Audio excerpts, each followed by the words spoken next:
Свечи полетели. Привет, я Женя. Делаю музыку из снов. Продолжаю играть в Hogwarts Legacy. Сразу уже загрузил игру, потому что с модами нужно их...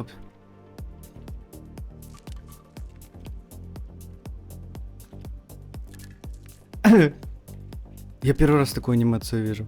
Обычно она бросает в рот и все. Вот тут у него из пачки все сыпется. Круто, поделись. Да цвет красивый. Ну, короче, обновил моды. Нужно было несколько раз перезагружать игру. О, получилось. Короче, в этом ролике хочу поговорить на интересную тему. Что же такое проект Genio, музыкальный проект, и как тут вообще, каким боком Милен Фармер. Игру прохожу на мышечной памяти, мне диалоги не интересны, сюжет не особо интересен, просто бегаю, стимулирую себе мозг. Вот, начнем. Сейчас я чуть подрасслаблюсь и будем эту тему обсасывать. Так, 3 метлы.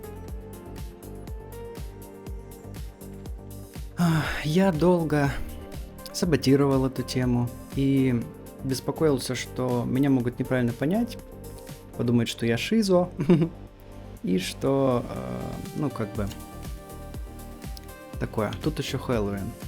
Ну, может быть, я успею по сюжету пройти до зимних всех этих вещей.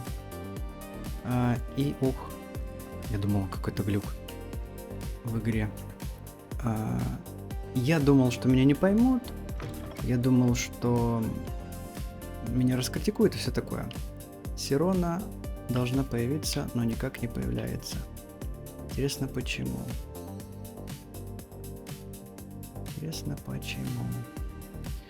Ну, ладно.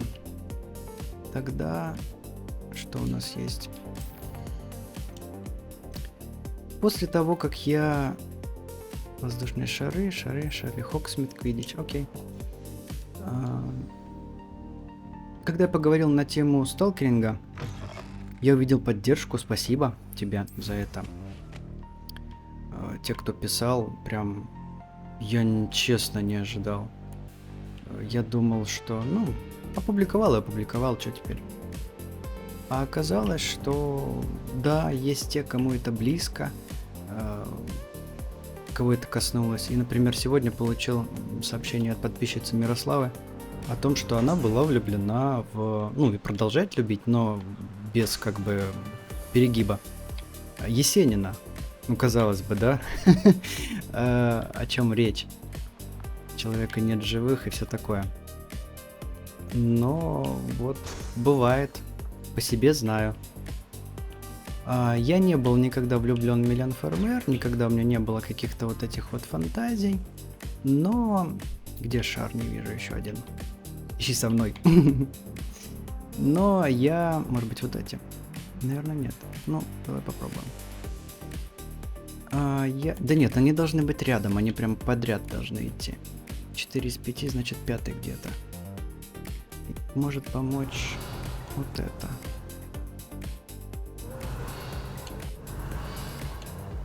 Я уже во всех играх пытаюсь сделать ревелио, а он только здесь. Короче. Вокруг поля Квиддича. Это надо туда лететь. Ну, полетели. И я как вообще связан с этой темой касаемо Фармер? Я каждой клеточкой любил ее музыку, просто обожал. Я ей жил, я до сих пор вот эту мышечную и какую-либо всякую память, она у меня есть. Если я включаю песню, я знаю все. Вплоть до звучания снейра, вплоть до эффектов, вплоть до какого-то там дилейчика в каком-то моменте, какого-то вздоха. В Тюльна Дипа, например, слышу звук в финале, который должен был быть вырезан, но его оставили. И... ну, это прям часть меня. И я не понимаю, почему я настолько... Чё он здесь один? Ага. Бежал от этого и старался всячески стереть, как будто бы мне стыдно за это. Нет, мне не стыдно. Просто есть такая история, которую я сейчас расскажу, которая, м, ну, еще болит, так скажем. И я хотел найти свою индивидуальность без нее, без Фармер. И я думаю, что у меня за эти годы получилось. Но сначала хочу поговорить о в целом проводить этот год, потому что это последний игровой ролик в этом году. И год был, ну, непростым. Не могу сказать, что я был прям счастлив в этом году, но и назвать меня каким-то несчастным или прям уж страдающим тоже невозможно. Я многое в этом году понял, и вот об этом хочу прежде всего поговорить. То есть не с драмы начать, а с чего-то хорошего, с благодарности, с инсайтов. И первое, что я понял ближе уже к финалу года, что я не являюсь каким-то ничтожеством, я не являюсь человеком, который не заслуживает чего-то хорошего, который недостаточен. И...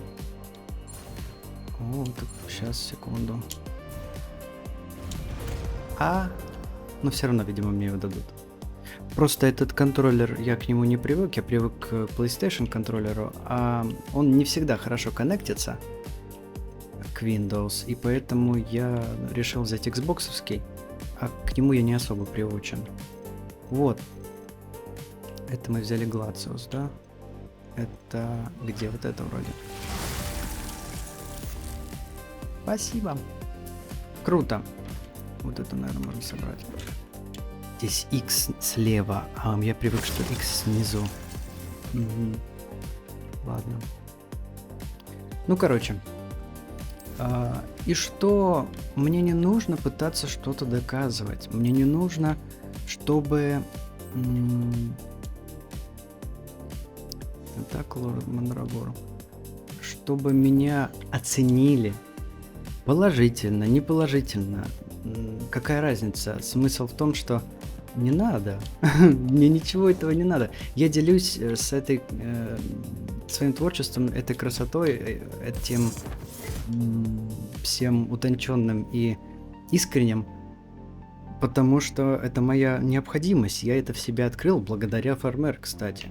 Если бы я не любил настолько ее музыку, если бы я... Как непривычно на этом контроллере, ну ладно. Страгл, вечный страгл. По-моему, вот здесь или вот здесь. Нет, вот здесь.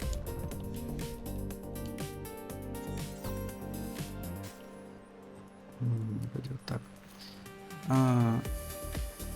Я бы не открыл в себе вот эту магию, что... Я артист, что мне важно это делать, что это моя индивидуальность вообще. Из этого я состою, и оказывается, это просто такой типаж личности. Я вот такой. И я бы никогда... Видимо, ее надо выращивать. В этом году самое главное, пожалуй, что меня беспокоило всегда, и, наконец, удалось это... Ну, исправить или как сказать, не знаю. В общем, наконец получилось додуматься до этого. Мы делаем песни в проекте, как я говорил, вместе с Лешей, вместе с Федей. Часть песен делает Федя, часть песен делает Леша. И, наконец, я смогу делать песни еще и самостоятельно. Как ты знаешь, наверняка, если... Мандрагора, Тентакла. Если есть подписка на мою закрытую группу, то там я показываю демки. И это конкретно вот, ну, помимо «А все это будто сон», это с Лешей песня. Там сейчас несколько полных моих песен, которые пока что в виде демок, но все-таки они полноценные. И забываю, что у меня летучее пламя не работает почему-то. Видимо, какой-то мод не хочет нормально работать. Так, надо посмотреть, как это называется, и туда переместиться. И я теперь могу выпускать песни сам, что для меня очень важно. Ну, пойдем, например, куда-нибудь сюда. И даже название летучего пламени ты не скажешь. Да. Зачем так делать, непонятно. Ну, что-то, видимо, где-то наслоилось из модов. Ладно, мне нужно в запретный лес. Ага. Вот. И я этому очень рад. Это очень важное достижение в этом году, потому что за этот год я себя высосал очень сильно. Я очень сильно выгорел неоднократно. Потому что показывал ребятам песни, которые пишу. И вдохновить меня... Мне не получалось их вдохновить. И поэтому... Чего вы тут стоите? Наконец, я могу не объяснять, что для меня важна эта тема, для меня важно писать конкретно вот об этом, например, Муриэль, и что мне не нужно объяснять, зачем я это делаю, почему мне это важно, и не откладывать песни из-за того, что они непонятно ребятам, потому что они живут другую жизнь, у них другие референсы и все такое. Но тем не менее, есть же вещи, в которых мы пересекаемся и делаем песни вместе. Это ж круто. Но я не могу постоянно писать так, чтобы только им было понятно, комфортно. Мне нужно также брать темы, которые конкретно вот я, прям очень я. Так, нужно найти травологию. Оттуда добегу там рядом. Вот. Для меня это очень важно. И что, наконец, не нужно себя высасывать, не нужно ощущать себя недостаточным. Я же уже говорил, что через призму только Феди и Лёши я не просто артист, я вообще человек. Это неправильно. Поэтому я рад идти, наконец-то, из того, что это моя магия, это мои темы, это мои песни. И видя, как тепло принимают Муриэля, как его ждут, это мне дает надежду. Вот. Вау. Тут еще Хэллоуин. Ничего, может быть, сейчас по сюжету добежим до зимы. Так вот. Опять эту фразу постоянно повторяю. Вау. Это первое. Второе. В целом, я все время двигался в творчестве по жизни из того, что мне нужно что-то доказать. Мне нужно, чтобы меня оценили, мне нужно, чтобы меня полюбили, и обязательно, значит, только тогда я буду полноценный, только тогда мне есть место в жизни, и, обусловливается мое существование. Появился. Да, давай. Левиоса. По-моему, у меня где-то он стоит. Не стоит. Левиоса. Все. В этом году я наконец-то понял, мне как будто пробку выбило. Эффект Розенталя. Мы живем вот этими голосами, которые копим в течение жизни, и они нами управляют. А по факту... почему даже нельзя посмотреть, как она называется?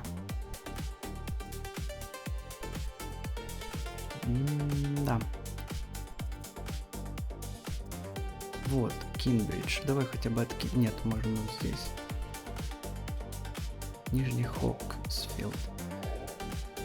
В этом году для меня большое достижение понять наконец, что... Так я полноценный. Руки, ноги на месте и все такое.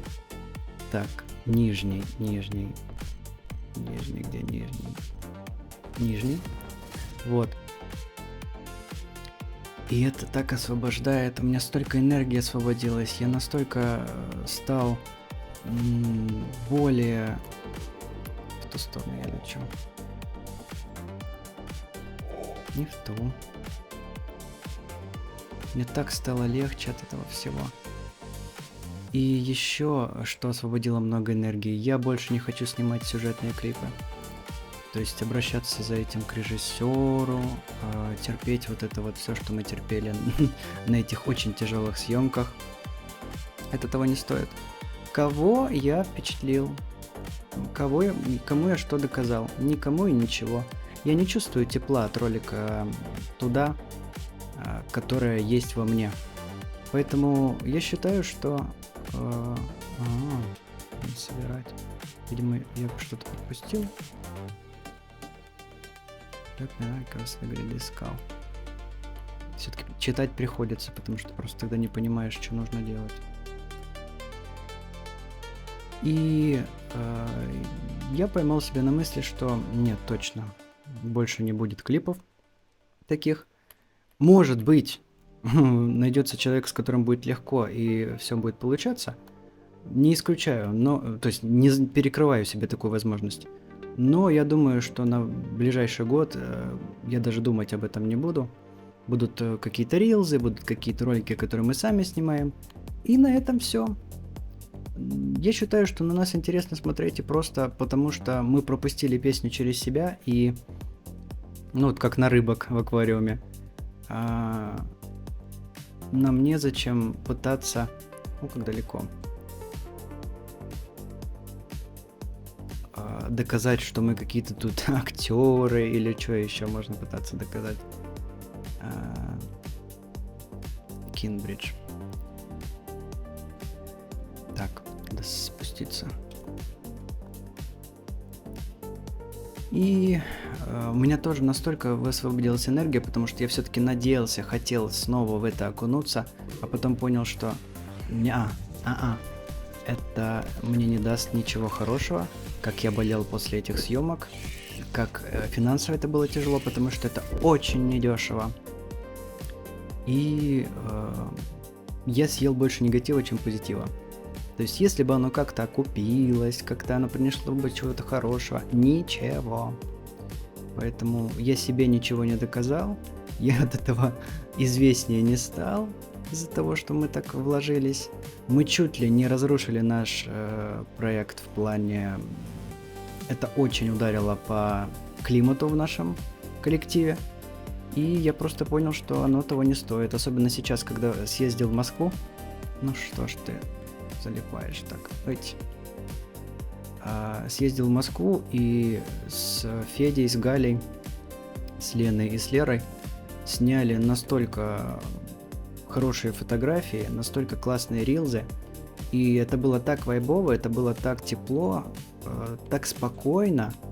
Несмотря на то, что съемка 8 часов длилась, это было так комфортно, так вайбово, что я понял, это как с... Опять нужно спуститься. Это как с людьми, которых приглашаешь для сведения и мастеринга. Раньше мы думали, что мы песню завершим, ну как бы мы выложимся полноценно самостоятельно, а потом мы отправим наш материал на сведение и на мастеринг, и типа получим конфету. Никогда ничего не получалось так, чтобы это было вот полноценно, сильно и все такое. Поэтому мы в этом году еще одно достижение сводим сами. Мы свели сами композицию «А зачем?». И в новом году задача научиться мастерить. Мы как-то этого избегали и относились к этому так, что, нам нужно заниматься артом, а не всем вот этим вот техническим. Но оказалось, что без этого невозможно. Я просто не могу найти, где это.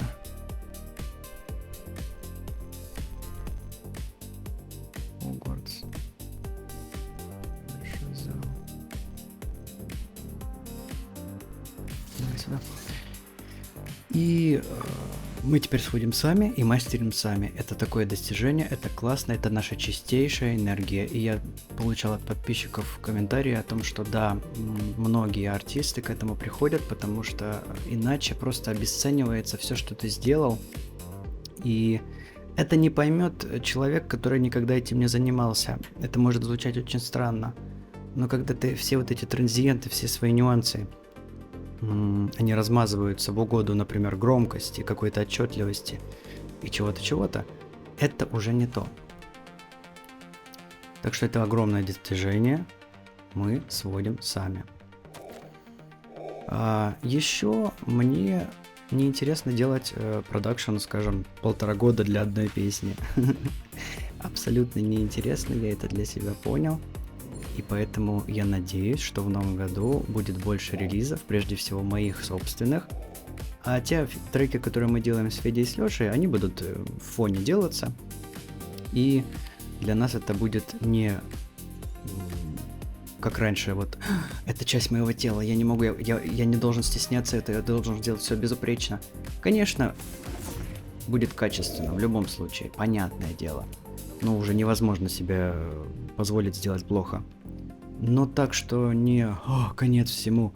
И на протяжении месяцев жить вот так, это было мне очень тяжело, психоэмоционально, физически, я просто болел. А вот эта фраза, что, как я говорил, значит, артист должен быть голодным, артист должен страдать. Не должен, вообще никогда нет. Не должен. И я хочу идти из кайфа, из вайба, потому что для меня творчество — это то, что меня спасает, вдохновляет. Я не должен в этом страдать. Почему постоянно превозмогать? И главное, когда меня вот так разобрали на составляющие, меня раскритиковали, мне все противно. Мне я сам себе противен. Мне не хочется заниматься вообще ничем, мне не хочется ни с кем общаться, и я не могу петь на протяжении недель. Я не могу креативить что-то новое, потому что я понимаю, что это заведомо бессмысленно. Это большое достижение, что наконец я буду выпускать... Ты чё? Что я буду наконец выпускать песни сам, те, которые не нужно объяснять, для которых не нужна оценка, ни Феде, ни Лёше. Но нужна, конечно, помощь. И то, даже если не будет помощи, я в любом случае смогу выпустить, и это будет моя ответственность. И ничего в этом такого нет. Никаких обид, я считаю, здесь быть не должно. Поэтому это так освобождает, это настолько легко становится от этого. Я просто счастлив, что наконец-то удалось к этому прийти. Потому что все, что я креативил, мы просто откладывали, и было понятно, что я неделями это обсасывал, я старался, я делал, я был уверен, мне это нравилось. Я показываю и не вижу отклика. Получается, что это хрень? Получается, что я что, загазлайтил себя, что ли? Ну нет же. И, например, сейчас мне написал Игорь, подписчик, о том, что вот французский и все такое. Так я же написал в этом году, спустя столько лет, я не пел столько лет на французском, я наконец-то написал на французском, и эту песню не поддержали ребята, но это не делает ее плохой. Это не делает ее плохой.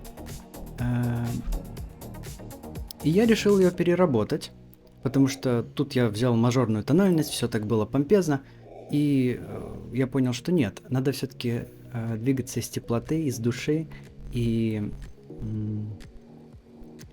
обязательно, чтобы это трогало.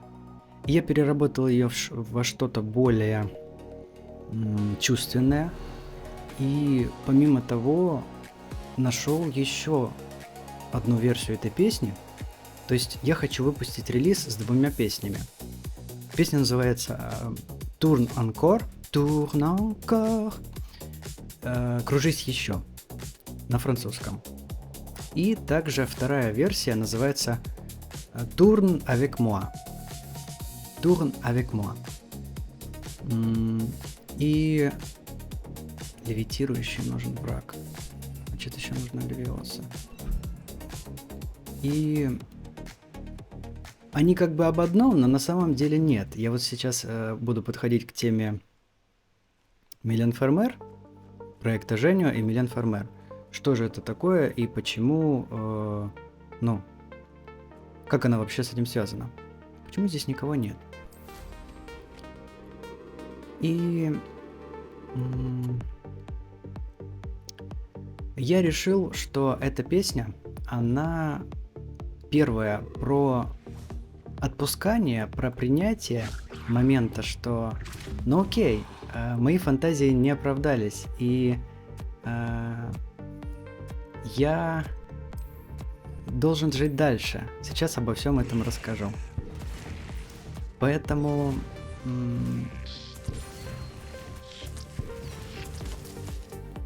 первая песня о том, что, ну окей, значит, это не для меня, значит, мне нужно быть артистом и без Милен.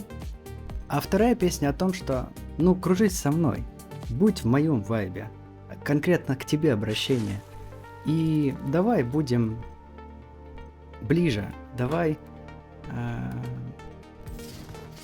двигаться в этом месте, потому что, как я сказал, я не мартышка, которая ставит шляпу и туда бросайте типа монетки. Я показываю свой вайб, ну, делюсь им.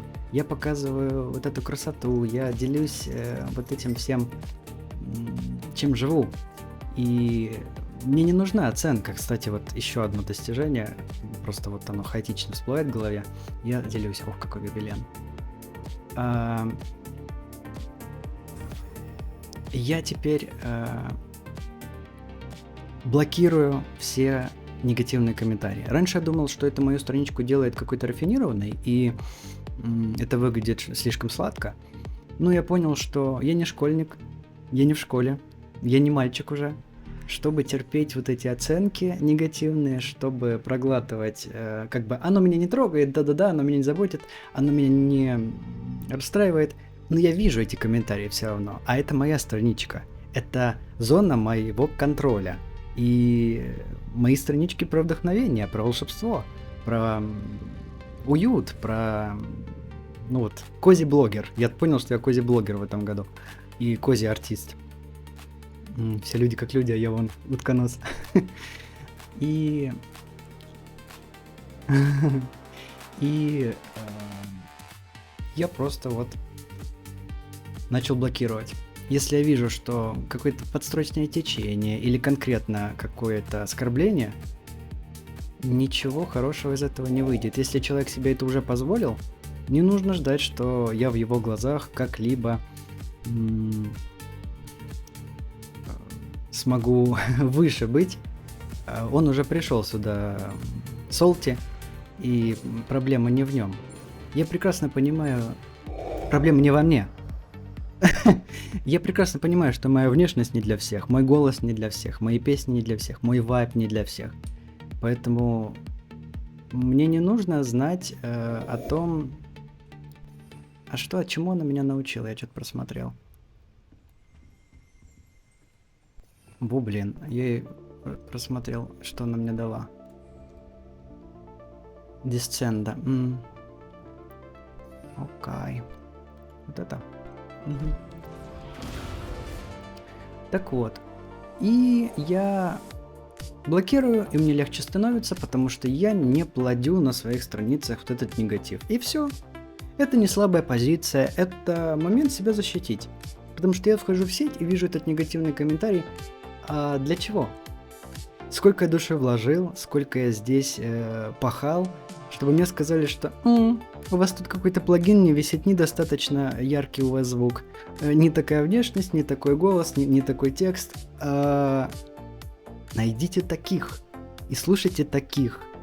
Мне кажется, такой человек не найдет того самого артиста, чтобы нравилось все.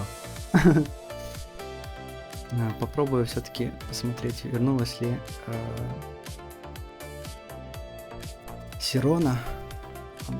Тут не указано. Не указано, в какое время туда можно пойти. Ну, в общем, попробуем. И мне стало гораздо легче, поэтому все негативные комментарии я убираю. И это... Тихо. Мой выбор.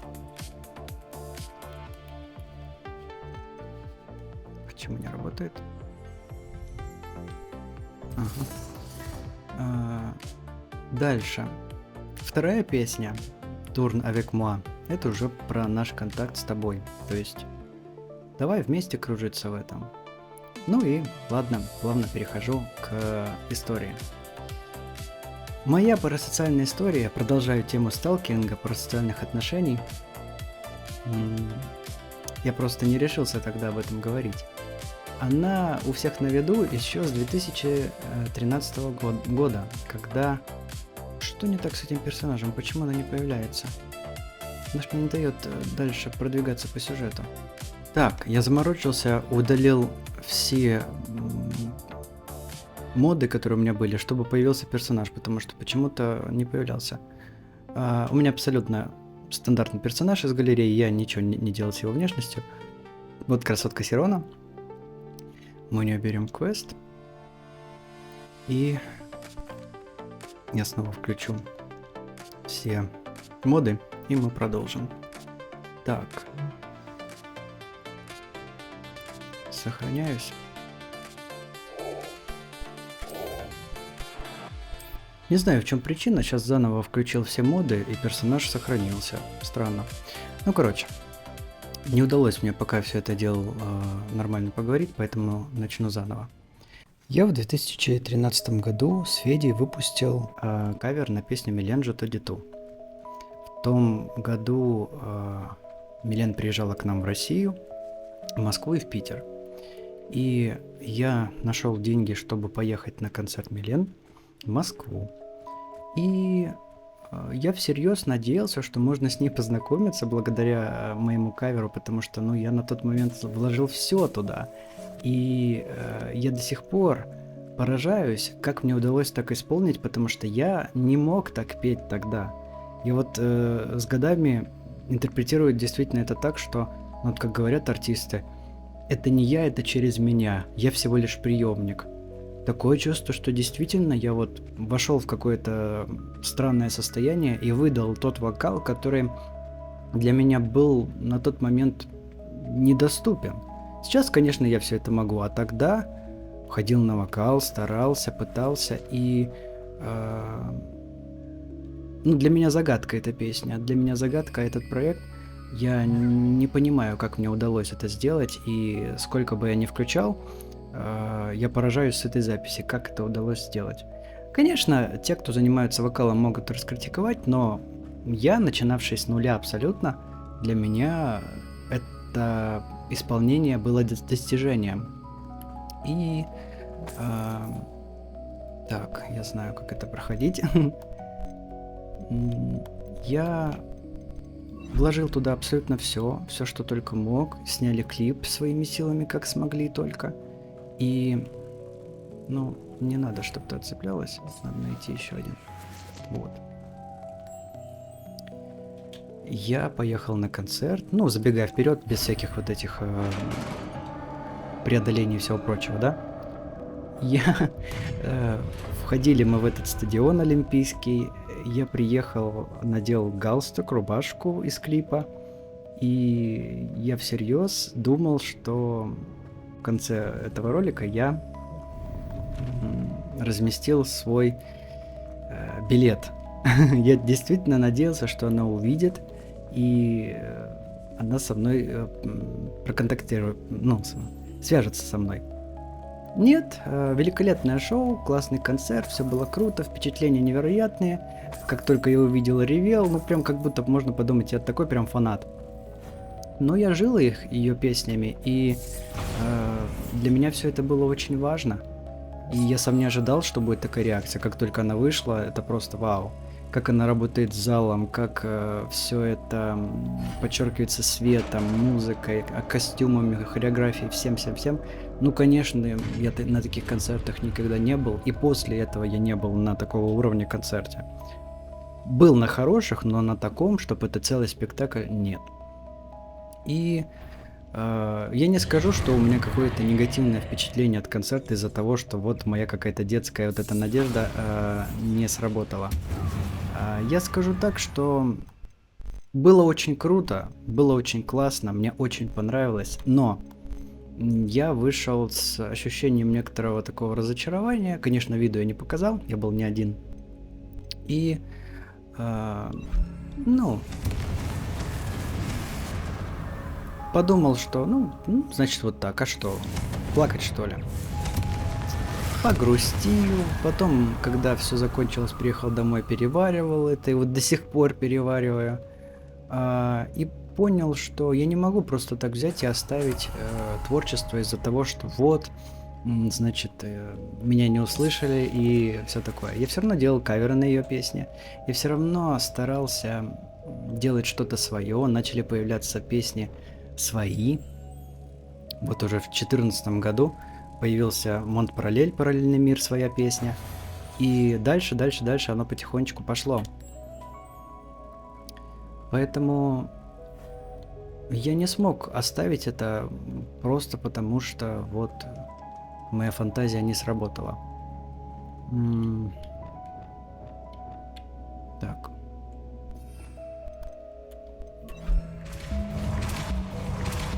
Ага, вижу. И мы с Федей продолжали творить, продолжали писать. На тот момент был Эрик, бельгиец, который помогал нам. Жетатом и Монт Параллель — это вот те песни, которые он помог сделать, это его мелодии, а наша общая знакомая Аманда помогла с текстами. То есть эти песни в плане текста написал не я. И в плане мелодии тоже. Мы с Федей сделали аранжировку, он сделал аранжировку, а я вокально отвечал за все вокальное. И это для меня был старт. Я ощутил, что так я, оказывается, могу делать свое. Оказывается, я не просто кавер-артист и чья-то тень. И поэтому я начал писать. Вскоре я переехал в 2015 году в Курск, и моя первая песня была «Иллюзион». Я до сих пор ее не выпустил, я надеюсь ее выпустить. Но не так, чтобы конец всему я обязательно должен. Нет, не должен. Получится круто, не получится. Есть другие песни, которые для меня не менее важны. И круто, что я могу еще сейчас делать еще конкретно свои, а не только вот с ребятами, чтобы это был такой вот договоренность, чтобы мы старались как-то друг друга не ранить и все такое, и все равно срались жестко. Поэтому я продолжил этот путь без Милен. Вскоре я перестал делать на нее каверы. И зачем я сюда пришел? Здесь никакого толку для меня не было. Может, мне нужно куда-то этот перетащить, чтобы там что-то открыть. Вижу. А чем это? Просто. Так вот, я продолжил этот путь уже как артист, самостоятельный, а не кавер, не тень Милен, не сын Милен Фармер и все такое. И моя задача была найти свой голос, смочь писать песни на русском языке в том числе. Я написал несколько на английском, на французском, и некоторые из них выпущены, некоторые нет. Но тем не менее, все равно я за эти годы понял, что из себя представляет наш проект. Крыса взлетела. Я тут был, да? Нет? Да. Почему тогда мне здесь подсвечивалось? Куда дальше идти?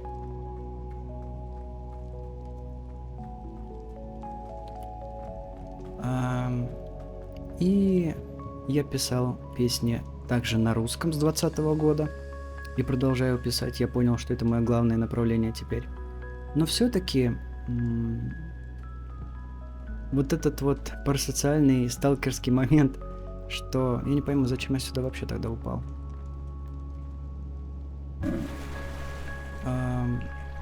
Что я действительно надеялся, я не в ту сторону просто пошел, что возможно вообще попасть во Францию, что можно стать там певцом, и что...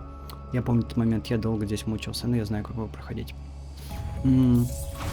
что вообще возможно, что я стану певцом там, что я вырвусь из этого безденежья, из этой нищеты в Курчатове, я на тот момент еще жил в Курчатове, когда делал Жоту-Диту, что...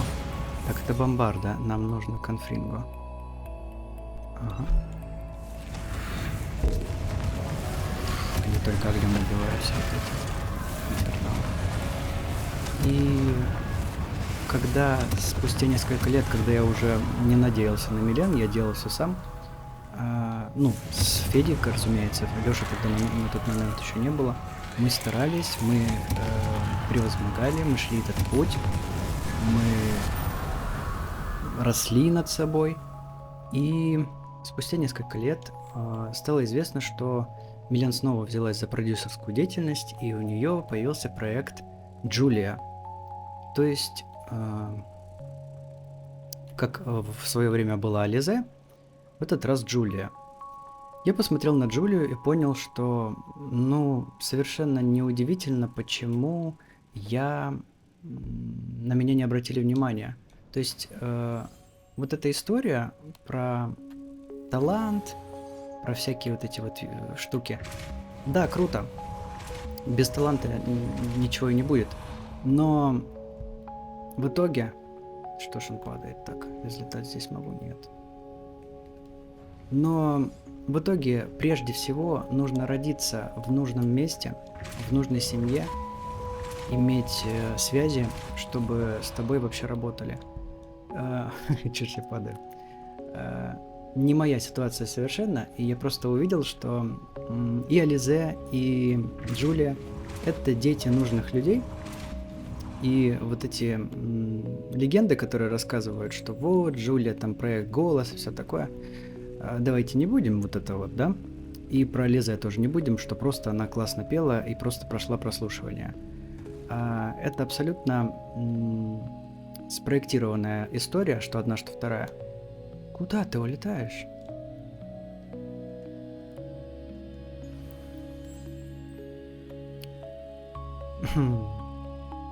Нет, ты будь здесь. А вот тут...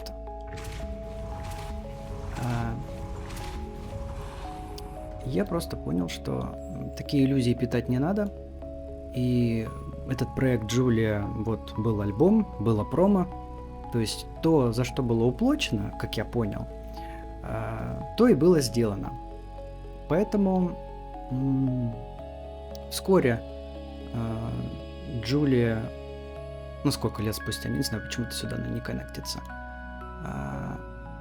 Попробую сразу тогда перенести туда. Сейчас я гляну сначала, куда это можно перенести. Вот сюда, понял? Так, держись. Ага.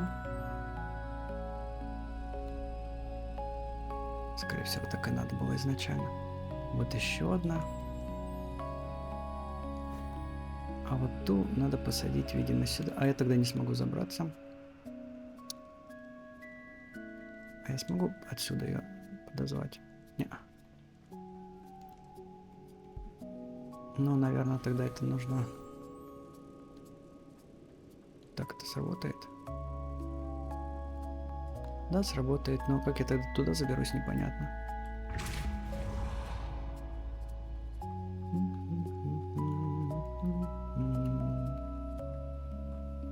Вижу.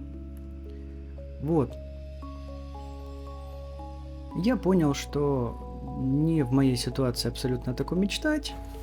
Нужно принимать то, где ты родился, свои возможности, свои аппетиты, вот эти все моменты, и делать так, как ты можешь, просто не надеясь на вот эту помпезность, которой многие отравлены. Многие не способны воспринимать артистов свободных, не сравнивая там, например, с Милен, с Гагой, с Джексоном. И это печально на самом деле, потому что есть артисты абсолютно не хуже. Просто нет вот этого, этой помпезности, нет вот этого всего очень-очень-очень дорогого, богатого, впечатляющего, как, например, вот этот клип о Гаге Абракадабра в коллабе с Мастеркардом. Ну, как бы о чем речь? Там миллионы. Поэтому я понял, что мне неинтересно голодать, но зато снять клип. Я лучше буду делать так, как для меня это естественно. И я вижу, что находятся те, привет, которым это близко. Это круто, и я это очень ценю. Поэтому я оставил эту историю, связанную с Фармер. Я перестал надеяться на Францию. Я там ни разу не был. Я мог туда поехать неоднократно, но решил, что мне неинтересно туда просто ехать. Даже когда сейчас были вот эти концерты, можно было в итоге поехать, но как-то я посмотрел ролики, я понял, что я уже ничего не чувствую от этого, и я не получу какого-то удовлетворения от концерта и просто от того, что я вау во Франции. У меня французский язык, Франция, Милен связаны вот с этим. И болит ли оно еще? Наверное, да. Но в целом я уже состоялся сам без Милен. И это не в сравнение, каким бы я мог быть, если бы я был как Ализе или как Джулия, понятное дело. Но в моих возможностях, с моими аппетитами, ресурсами и всем-всем-всем, я состоявшийся артист, который пишет сам треки, который делает продакшены вот эти все. И поэтому я не нуждаюсь в том, чтобы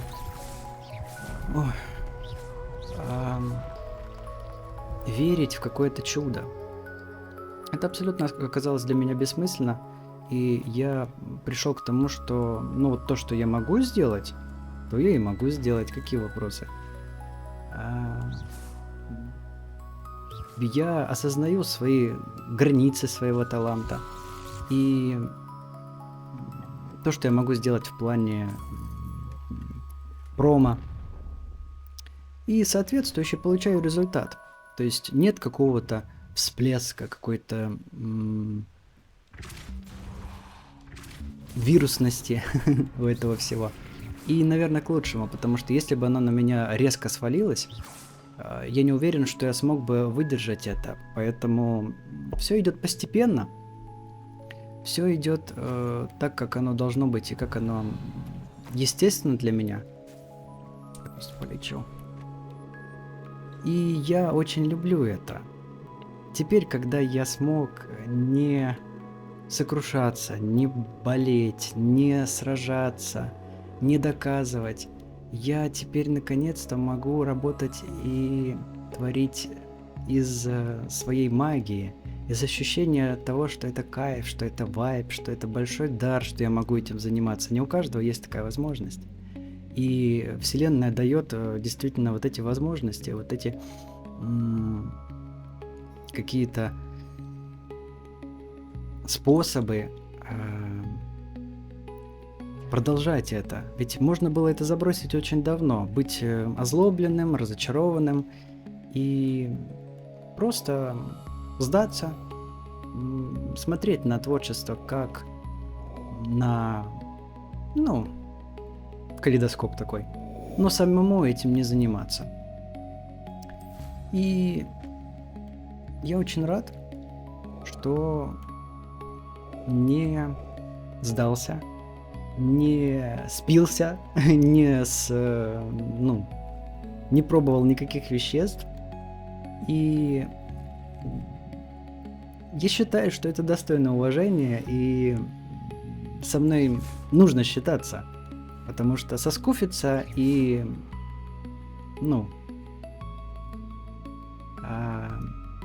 похерить все очень легко.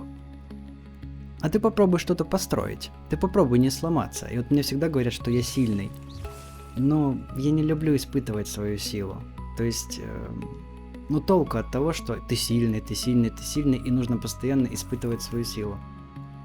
Я не хочу ее испытывать. Я знаю, что я сильный, я знаю, что я не сдался, не соскуфился, не вот это вот все. Но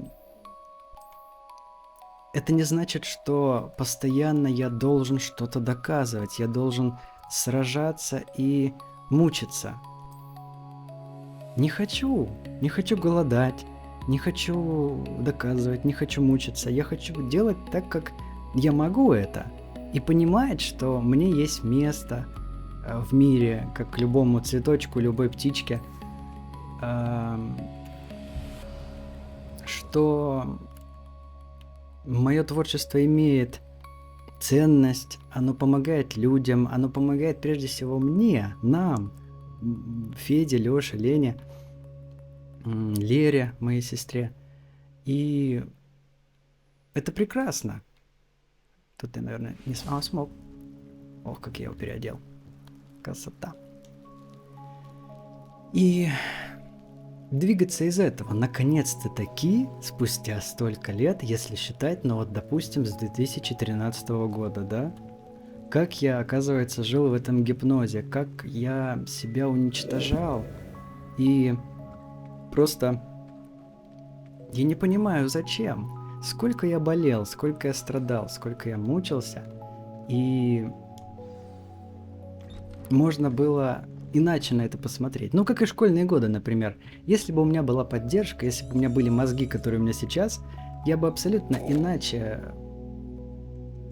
преодолевал те стрессовые моменты, которые были в моей жизни. Но какие были мозги, какие были возможности, какая была поддержка, так оно и получалось. Поэтому по жизни вообще в целом не надо сдаваться. Не надо чувствовать, что все напрасно. Не надо верить этим голосам, которые слышишь с течением жизни, что недостаточно хорош, не такой, не сякой. Нужно продолжать топить за свое. Слышать, конечно, эту критику, воспринимать, потому что если бы я не воспринимал совершенно, не знаю, как бы это, во что это вылилось. То есть все эти царапки, они в итоге на пользу. Но когда я уже точно знаю свой стиль, свою философию проекта. О, морщится как. Мне не нужно говорить, что что-то не так. Я прекрасно для себя уже себя определил, и проект определил, и музыку, стиль. Я уже не двигаюсь. О, вайб. Я точно знаю, что нужно, что работает и что меня возбуждает. И, наконец, вот это ощущение целостности, полноценности, магии, достаточности, что не нужна Франция, не нужна Фармер, не нужно что-то. Это прекрасно. Так что я понял, что также не должен отказываться от каверов на ее песни, раз это часть моего пути. Я не должен этого стыдиться, я не должен воспринимать это так, будто бы вот, мне нужно это забыть, мне нужно от этого отмыться. Я долгое время жил, честно говоря, вот в таком вот режиме, что действительно мне нужно стыдиться этого. Ой, камера. Не нужно, это часть моего пути, и это то, из чего я состою. Это моя школа. Я многому учился у Фармер, и ее влияние, конечно же, невозможно обесценить.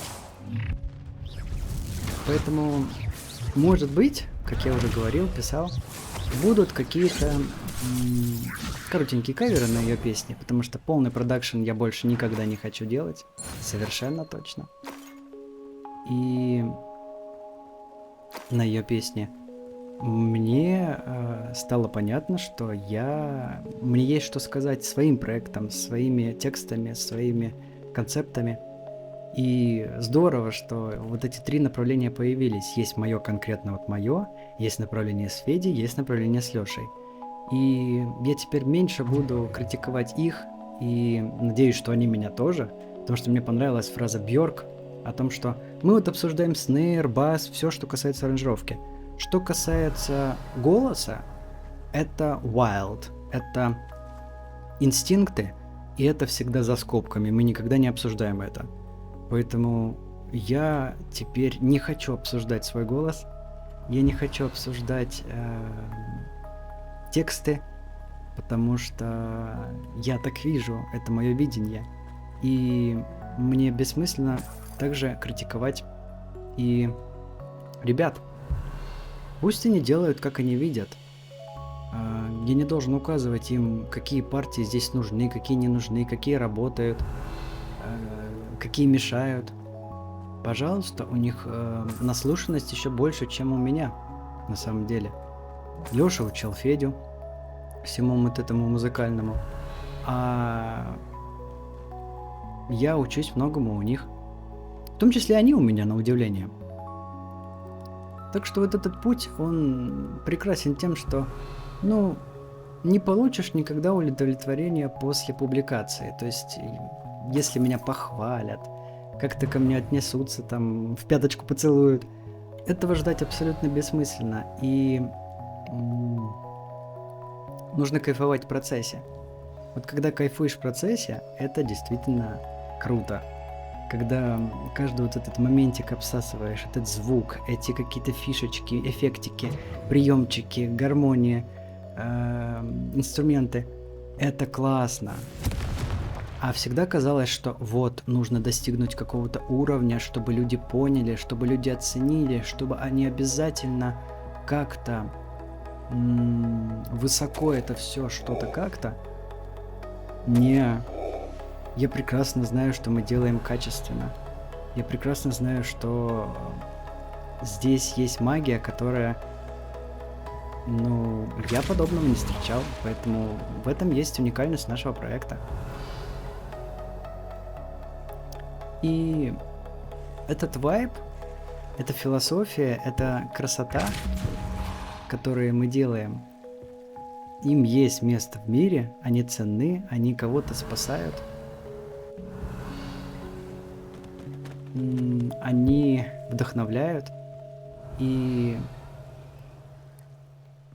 разве это не говорит о том, что наша музыка, наш проект, он состоявшийся, что мы приносим пользу, что то, что мы делаем, это важно? Конечно. И у всех просто разные аппетиты, возможности и все прочее. Не всем дано быть как Гага, не всем дано быть как Милен и прочее. У меня вот так. И это мой путь. Он тоже тернистый, он тоже непростой, он тоже ценный, он духовный, по сути, для меня, потому что я в этом рос. Как мне Федя сказал, что, говорит, ты мне как брат. И я видел, как ты на моих глазах формировался. Это правда, и я ценю это отношение, что я вот как младший брат, что обо мне заботится Федя. И для Лёши я тоже стал родным. Лена меня приняла. Это же прекрасно, что мы можем заниматься этим всем и вайбить от этого. Зачем нам сражаться? Что нам делить? Мы абсолютно ничего не получим из того, что будем бесконечно сраться между собой. Наоборот, нужно намаливать это безопасное пространство. Наоборот, нужно делать вот эту магию и воспринимать это как игру, как исследование, как что-то, что такое, а не «О, я смогу, я преодолею, я сейчас созвонюсь с ребятами и не разругаюсь, не сожгу мосты». Было такое годами. И мне было противно от себя.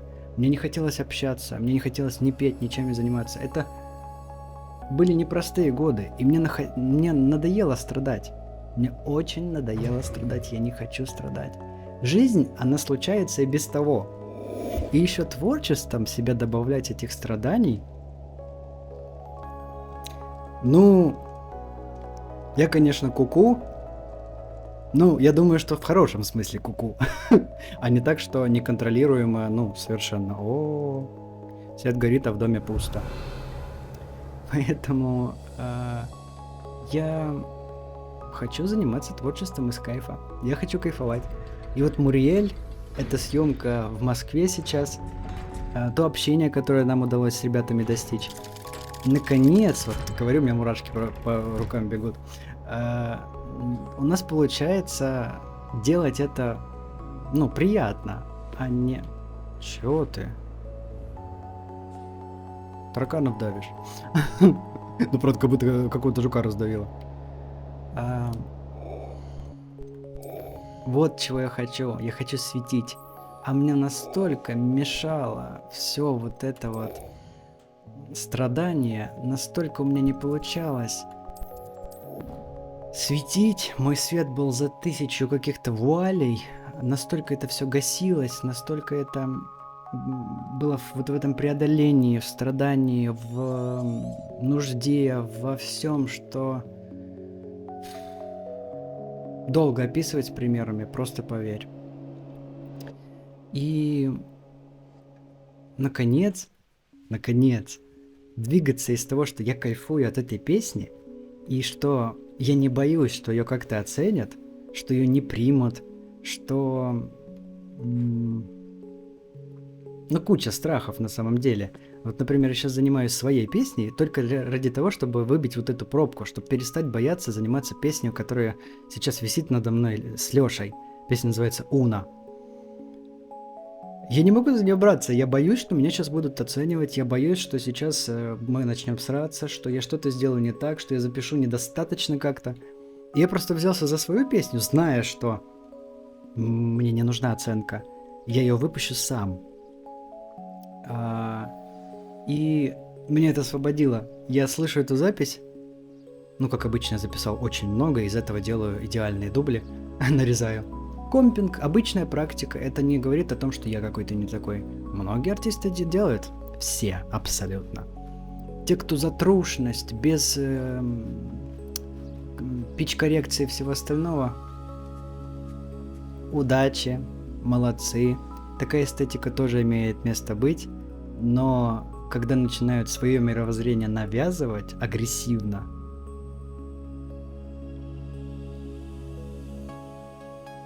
ну живи ты в своем вот этом вот всем и все. А я буду в своем. Я что, тебе мешаю, что ли? Поэтому хватит мешок. Так. Только тут они очень быстрые, поэтому мне надо будет скрыться от них, чтобы подойти нормально. Вот. Они сразу сюда покатились. О, спас пушишку. Поговорите с Дик. Дик. Биг Дик.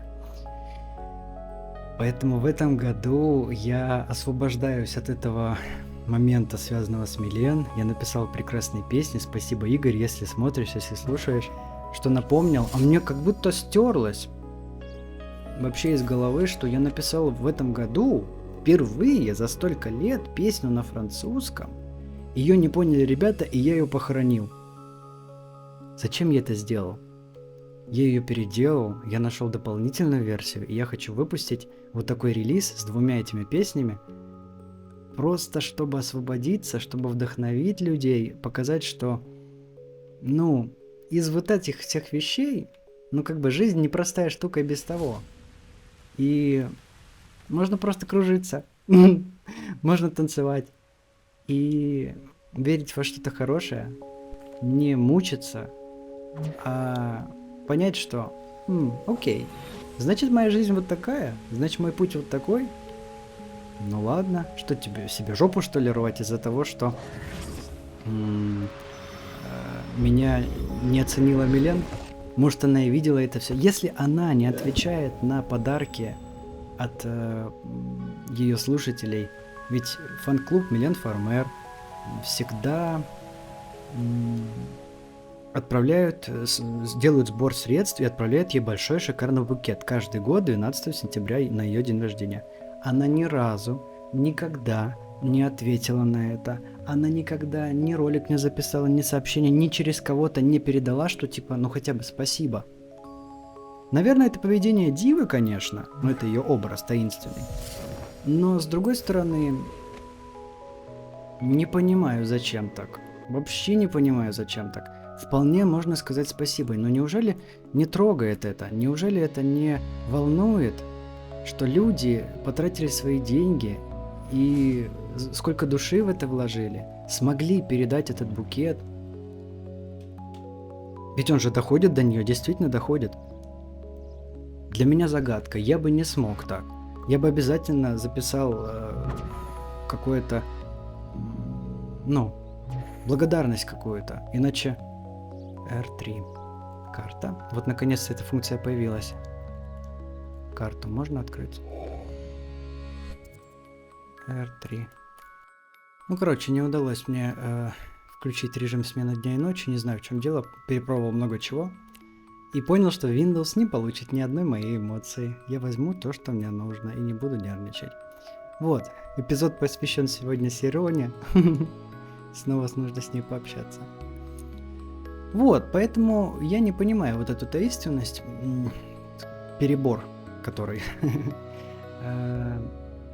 вполне можно было бы поблагодарить в Верхнем Хоксфилде. Вполне можно было хотя бы какой-то жест в сторону ее слушателей, почитателей ее творчества, ну хотя бы так нехотя обронить. Ничего. И меня это всегда поражало. Сколько лет я наблюдал вот эту ситуацию, что дарили ей подарки, а она никак не реагировала. Ладно. Ну, мне такая любовь не подходит. Поэтому я решил, что... Сейчас, кстати, уже и форума mFarmer нет. А я помню, до сих пор помню, что мне там говорили. Как меня там унижали. Я помню. Поэтому не горю желанием ввязываться в какое-то общение. Хотя помню, меня звали на их МФТВ посиделки. Но я думаю, что поржать надо мной, как-то меня раскритиковать, неинтересно. Я этого наелся на форуме и больше там не появлялся. Была у меня мысль недавно, года 2 назад, наверное, может меньше, вернуться туда. Я зарегистрировался уже как и Женю. Но вскоре форум загнулся.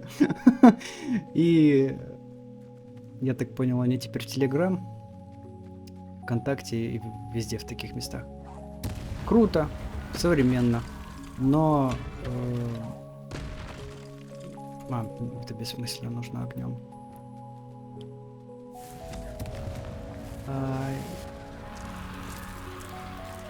Слышал, кстати, альбом крутой. Я знаю, что 2 главы фан-клуба, помню, Ник Дикий и Гонсалес. Я помню, да. Оба имени. Крутой альбом они выпустили, я прям удивился, молодцы. Старались, видно, и сколько туда ресурсов, сил вложено. Молодцы. И это я не сказал бы прям, что Милен, это именно их индивидуальность. Так классно, мне понравилось. Клэр Помонт, что выяснить. А в какую сторону? Вот. Поэтому, блин, круто, когда не зацикливаются. Клэр Помонт. И выпускают что-то индивидуальное. Но тем не менее, здорово, что фан-клуб живет, поддерживает там тепло. Я вижу, что у них и эфиры бывают, и подписчиков сколько в телеграм-канале, и комментарии. То есть активность есть. Не так, как раньше было на этом форуме, но все-таки здорово, что все живет. В целом, наверное, уже как бы это все ушедшее, и на музыку Фармер и ее проекты смотрят как на несколько такое ностальгичное что-то, а не актуальное. Поэтому она тоже для меня является как родственницей. И, как я вот рассказывал тебе в одном из роликов, мам, говорю, ну неужели ты думаешь, что я бы слушал Фармер, который не слушаю уже столько лет? Я беспокоюсь, поддержи меня лучше. И все. Поэтому круто, что музыка обладает такой магией, что сколько их тут, обалдеть. Что можно что-то свое интерпретировать, выдумывать себе какие-то вот эти истории. И просто что она спасает, вдохновляет, вытягивает, как-то расслабляет, помогает отвлечься, зациклиться на чем-то. Казалось бы, ну, зачем? Но, ух, какая штука. Но в этом и прикол. Пофанатеть, проецировать что-то свое сюда, пофантазировать, кости помыть. Чё нет? Сколько вот этого было на этом форуме. И деньги обсуждали, и трусы обсуждали, все обсуждали. И уже как бы, ну, закрадывалась мысль, а вы вообще, ну, вы нормально относитесь к Милен, или вы ее просто ненавидите? Что такое? И какие-то такие push and pull отношения у многих были с Милен. Ну и получается, что у меня по-своему тоже. Я просто заметил, что я от нее бежал, я от нее пытался спрятаться, а сейчас понимаю, что так это ж может быть моей фишкой. И сколько подписчиков французов, которые до сих пор остались с тех лет, просто поражен, чего они ждут. Не думаю, для них будет приятно услышать эти две песни, да и коротенькие какие-нибудь каверы на Милен, что, ну, я не забыл о своих истоках, и я их не обесцениваю. Просто было болезненно несколько, что я вот придумал себе, будучи ребенком, такую иллюзию, и что, ну, она рухнула.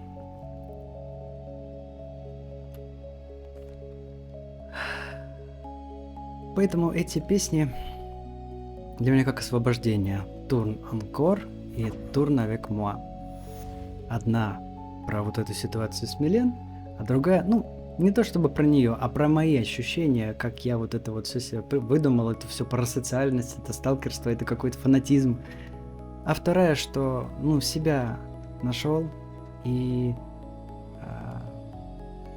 намаливаю это, очень ценю и отношусь с большим теплом к тому, что я делаю. И наконец-то я к этому пришел. Сколько я двигался, как тебе сейчас рассказал, из непринятия себя, из вот этого всего ощущения недостаточности. Сколько я по внешности всего делал для того, чтобы соответствовать чему-то. И все равно понимаю, что те идеалы, которые я себе накручивал, я очень далек от этого. Поэтому я вот такой. Если тебе это близко, я очень рад. Если нет, ну, зачем тогда ты здесь? И, как я сказал, если будут негативные вот эти какие-то комментарии, я просто баню. Для меня это абсолютно бессмысленно, абсолютно не имеет никакого значения сохранять вот этот негатив на своих страницах. Все, доступ закрыт. Были же те, кто создавали фейковые страницы, писали снова. Зачем? Что, заняться нечем, жизни своей нет? Нет чего-то хорошего? Или если есть негативное наслаждение, то зачем его выражать здесь? Есть гораздо более яркие способы. Вперед. Поэтому я за вайб, я за вдохновение, за уют. Я вот понял, что я кози-блогер. Обалдеть. Подумать даже не мог об этом. Казалось, чё? Надеюсь, я правильно иду. Да, правильно. И теперь я знаю, что Моя цель в этой жизни не выпендриться, не собой полюбоваться, не пофлексить, а просто делиться своим вайбом, светить, согревать. И тут не про таинственность, тут не про, ну, что-то вот такое вот, что... Ой, белочки, они пришли. Как раз на Новый год. Тут про теплоту, про лунатичность. Я ведь лунатик. Об этом стоит в отдельном ролике рассказать. Но так уже упоминал немножко об этом. Да, лунатик. И не с потолка это взято. Ну, типа лунатика и Женю. Да, говорят, те, кто лунатит, у них были травмы в детстве. Я не знаю, лунатил ли я последнее время, но где-то год-два назад, может 3, я просто потерялся. Однажды у меня был такой момент, что мне снилось, что я какую-то огромную книгу, типа вот этой, где она? Как ее открыть? Вот такой типа. Кладу куда-то наверх, в каком-то большой библиотеке. И я не мог найти свой комп, вот на котором работаю, мой основной комп, ноутбук. Я вообще не понимал, где он. Я думаю, ну как так, что случилось, куда я его делал? Неужели лунатил куда-то спрятал? У меня это супер редко, я не опасный, я не какой-то сумасшедший, никому никогда не причинял вреда, ни себе, никому. Но вот однажды у меня было, что я спрятал вот так вот компьютер. И он на кабину смотрел. Он у меня оказался на кабине. Думаю, куда я мог его положить дома? Думаю, на кабину. Щупаю, да, он там. Меня это испугало. Еще из страшного. Однажды я ездил в Абхазию, и была очень тяжелая дорога. Город Очамчира, или село, не знаю. И, короче, мы очень тяжело туда добирались. И когда мы наконец добрались, легли спать, я знать не знал, на каком мы этаже. Ну так, не обращал внимания. Поднимались куда-то, 2-й или 3-й этаж. Я каким-то образом по винтовой лестнице спустился вниз. И нашел туалет, смотрел на себя в зеркало. И думаю, что я умер, что ли? Не могу выйти. Вижу вот зеркало, вижу выход, и... Ну и та, с кем я был, нашла меня. Типа, все, Женя, пойдем спать. Это 2 раза, когда я почувствовал себя действительно... это может быть страшно. Но мы с тобой здесь про откровенность, про честность, про... Ну... А что такое? Я не туда нажал? Это уже другое. Поэтому... Хочешь, бойся меня. Называй сумасшедшим, как хочешь. В бан угодишь. Но... Где? Знать бы, где это Аделаида. Но я... такое редко за собой замечал. Обычно я могу петь во сне. Обычно я могу что-то бормотать. Может, встану. Еду никогда не готовил. Я просто видел, как люди могут лунатить. Еду никогда не готовил. Никуда не выходил на улицу. То есть жестких каких-то таких вещей, как мне один знакомый рассказал. Вышел на улицу зимой в трусах и у домофона пытался войти. И потом его разбудили, завели домой. Как можно было не проснуться от холода? И вот это вот все. Не знаю. Я от малейшего просыпаюсь. Я вообще сплю в берушах. У меня психика раздолбанная, поэтому я не могу от всяких шорохов огородиться. Только если сильно устану, тогда да, я вырублюсь. И тогда я засыпаю только лишь если в берушах. И лунатики, они просто так. В детстве так лайтово лунатил, было что-то. Даже вспомнить нечего. Помню, как-то крестный хотел пойти. Открывал дверь. Но мама меня обратно, типа, Женя, иди спи. И все. И Никаких страшных историй у меня больше на эту тему нет, действительно. Это никак не прогрессирует, только если какое-то сильное переутомление, слишком какое-то эмоциональное потрясение. Просто я живу один, я не знаю, происходит ли это, надеюсь, что нет. Я бы заметил, вещи бы вот так пропадали или что-то еще было бы. Но, видимо, этого просто нет. Так, сюда или сюда? Так, ну, сядь. Сюда. И я просто, ну, знаешь, есть такая тема, не нужно бежать от того, что тебя раздражает. Нужно сделать это своей силой. И я просто понял, что, ну, лунатик, окей, хорошо, значит, я буду на тему снов что-то творить. Так, явно не сюда. Ага. И оно начало работать, потому что у меня не было философии проекта, я не знал, что, как, куда. И вот это осознание, что да, хорошо, я лунатик, хорошо, тема снов. Неисчерпаемая тема снов. Можно петь про страдания, про что еще можно петь, про все что угодно. Я решил, что у меня будет про сны, про чувства. Сейчас вот раскрываю себя, чтобы петь про любовь. Потому что есть мне что здесь рассказать, есть что пережитое, чем поделиться. Поэтому потихонечку раскрываюсь. Вот он лагерь. Ну, видимо, ага.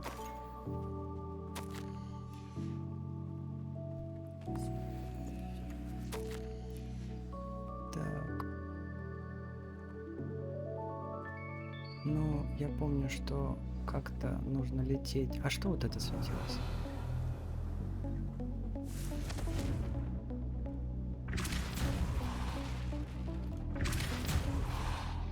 И я сделал это просто своей силой. Зачем я буду от этого бежать, как Адфармер, когда это может быть моей силой? Тут все подсказки, что ты лунатик, значит тема снов, значит все вот это. Милен Фармер, значит вот это, вот это, вот это. Ну чё, нет. Люди не могут себя найти всю жизнь и страдают от этого. Мучаются, потому что... Ну это правда сложно, когда ты не знаешь, чем заняться, куда направить свою энергию.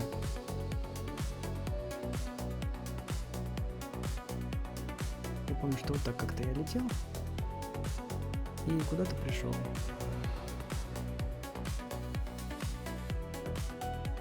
А в моем случае все же на поверхности, я просто это отрицал. В этом году, кстати, еще из достижений я всегда, ну, был позеленее, легче это воспринималось, а с возрастом началась у меня какая-то обида, какое-то ощущение покинутости, и я к высшим силам не обращался. Я как-то ощущал, что ну и толку вот это молиться, толку вот это вот все, и у меня как-то отвращение было от церкви, от религии, от всего вот такого. Не скажу, что я прям религиозный человек какой-то, и как-то что-то в эту тему даже не хочу идти, потому что она очень щепетильная такая. Не хочу никого оскорбить. Но я для себя понял, как мне к этому относиться, чтобы не чувствовать себя покинутым, чтобы не чувствовать... Я помню, однажды мы шли брать материалы для нашей научной работы, когда я учился в колледже на атомщика. И там была интересная такая дама, которая давала нам материалы. Она говорила про какой-то праздник религиозный, и что типа, ребята, а вы религиозные? Ну такое, а за кого вы голосовали? А вы религиозные? Какие на вас трусы? Вопрос, сколько вы зарабатываете? Какие еще есть табуированные темы?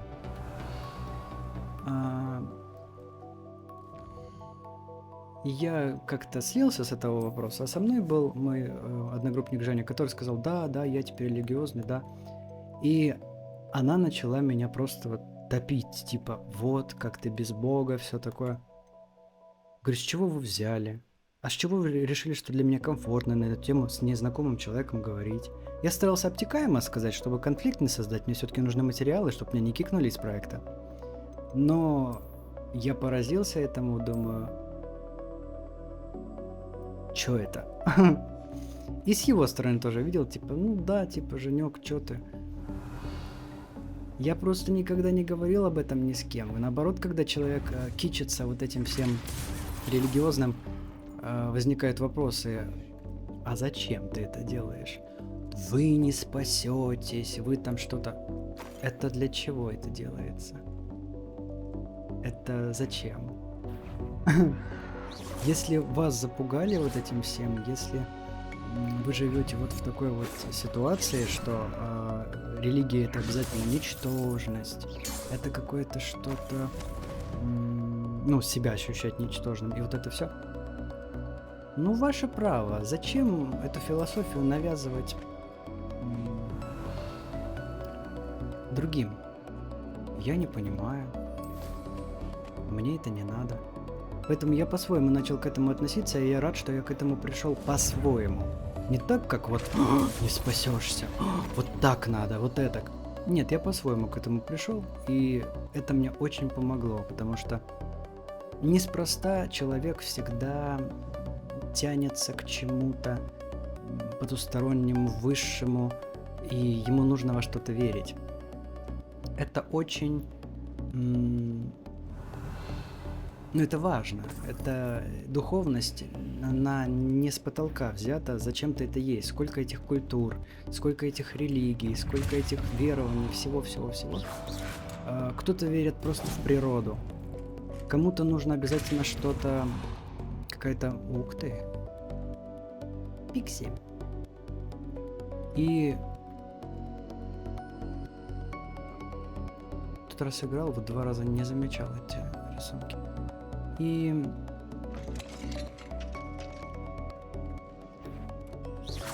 мне понравилось интервью Мадонны, вот это огромное, которое сейчас вышло. И она сказала, если бы у меня этого не было, ну она вот в кабалу занимается кабалой.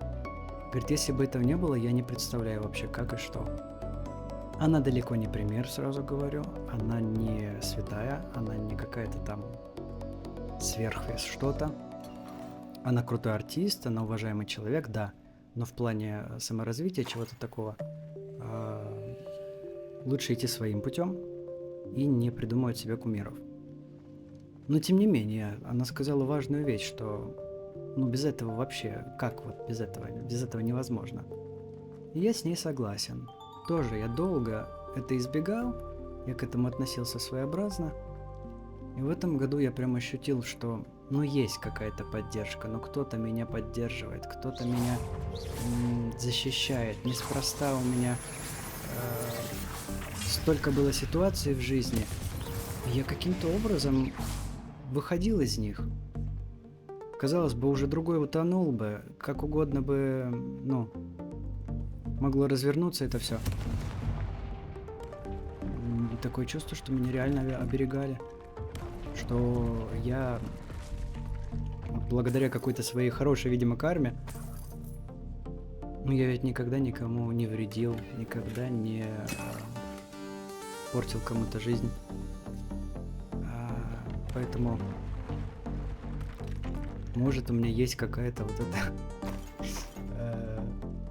какой-то ресурс вот этого, какой-то везучести, какого-то чего-то, тьфу-тьфу. Поэтому я в этом году к этому пришел по-своему, не хочу никаких подробностей, просто хочу сказать, что я теперь, ну, чувствую какую-то вот, как если представить какой-то вектор отсюда, какую-то связь, какую-то силу, какую-то поддержку, какую-то защиту, опору. Без этого я не представляю, как вообще можно жить. Мне это очень помогает.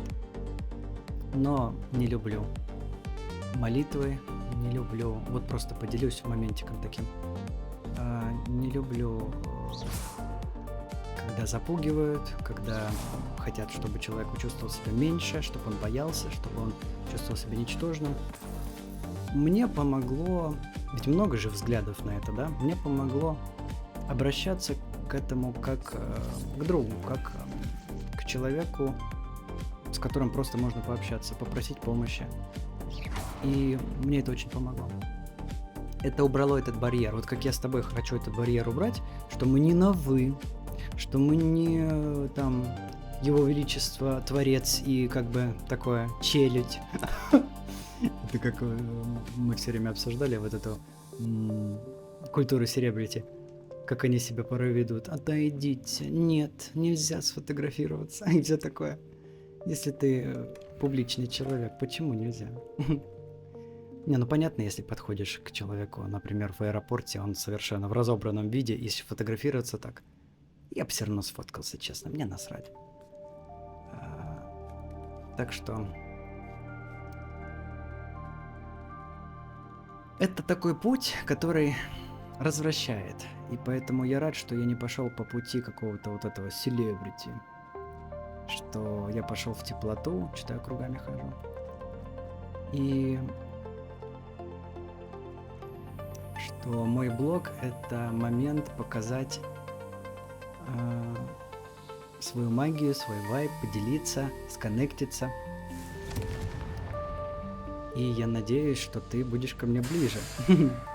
Будешь видеть, что я человек, и что со мной можно, ну, вот так вот, таким образом контактировать.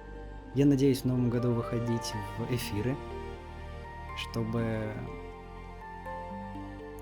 у нас получалось коннектиться еще и так.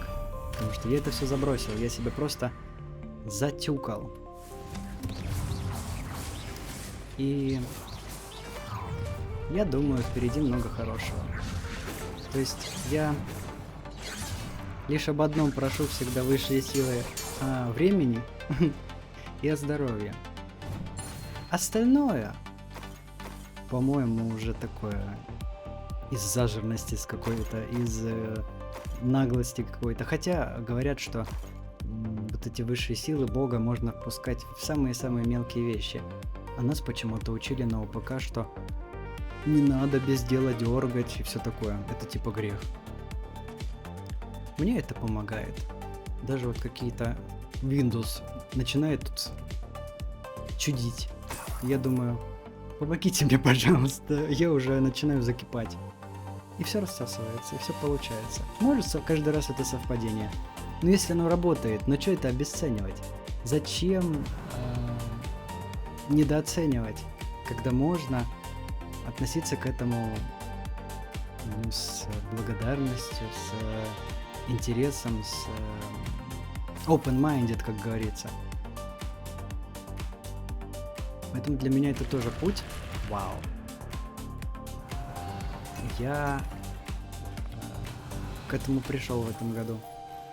Сколько лет вот живу в Курске, 11-й год. Наконец я к этому пришел. Обалдеть. Чего раньше нельзя было? Почему ты себя так загонял, мучил? Вопрос ко мне. Как бы вы... Что бы вы спросили у себя 18-летнего? О, не знаю. Надо ли что-то спрашивать? Этот путь нужно было пройти. Наконец-то. Теперь надо найти камеру. Я этот путь прошел. Я что-то для себя понял. И я благодарен. Хотелось бы, конечно, чтобы этот путь был пройден с меньшей кровью, как говорится. Ну, может, я тупой, но откуда я знаю? Если некоторые вещи приходилось вот прям ценой здоровья, спокойствия и всего остального. Но главное, что я жив.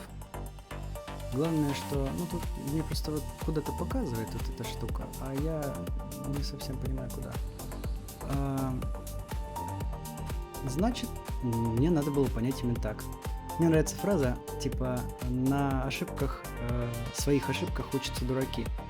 Нужно учиться на опыте других людей. Хорошая фраза, в идеальном мире, в рафинированном, абсолютно каком-то неестественном, наверное. В живой динамике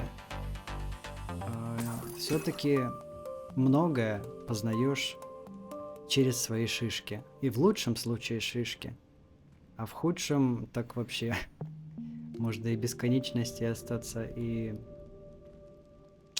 головы в целом.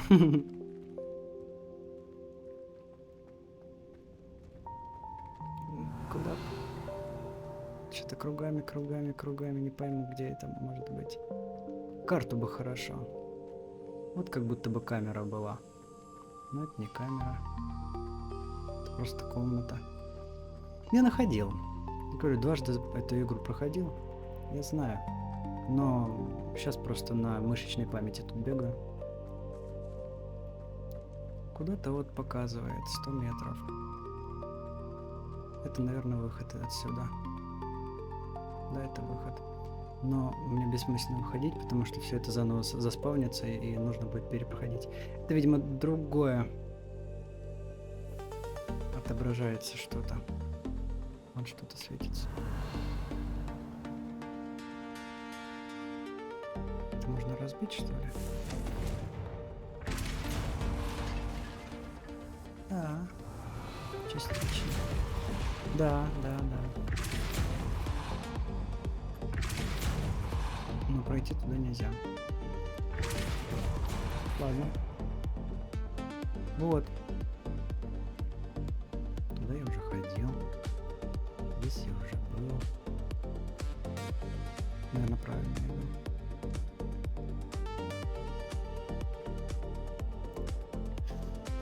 Поэтому здорово, что я к таким вещам наконец пришел. В этом году... О, да. Нашел. В этом году к многим вещам удалось прийти. И зачем сетовать на год, на кого-то винить, когда можно найти в этом плюсы и понять, что, все это поводы были для роста. И здорово, что выдержал эти все уроки. И вот я здесь, перед тобой. Поэтому я, когда приехал сейчас из Москвы, провалился в депрессивный эпизод и долго в нем варился. Делал летсплей, что-то тут вошкался, да, но в итоге ловлю себя на мысли, что,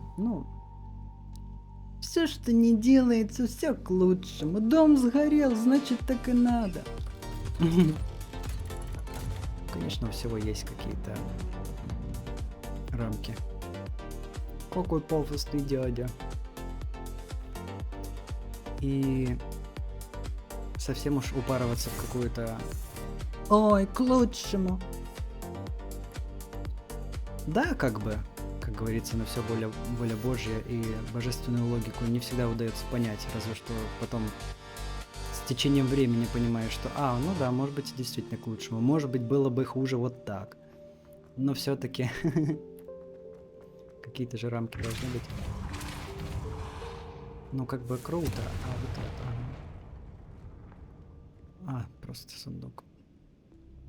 Я почему не особо все собираю, потому что я чит поставил, я посмотрел всю одежду, которая здесь есть, все вообще фишки, которые тут есть. Мне уже не интересно это собирать. Просто прикольно открывать сундук, куда-то бежать. Как мы с Лерой всегда играли в Узника Азкабана. Нам нравилось просто заново вот эти вот вещи проходить. Они просто давали какое-то... когда проваливаешься в какую-то ситуацию вот такую депрессивную, это очень спасает. Вот. Надеюсь, это выход. Да, это выход. Поэтому этому пока. Одна из моих песен. Федя сказал, что будет делать.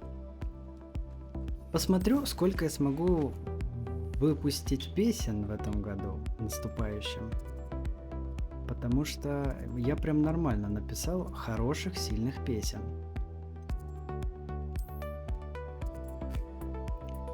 вызывателя. А где эта дамочка? Дупс.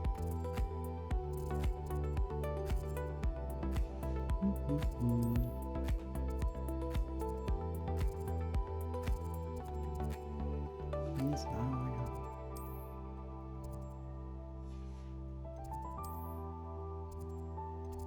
Камни надо еще собирать.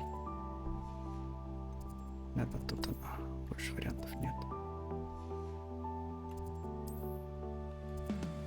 Ой.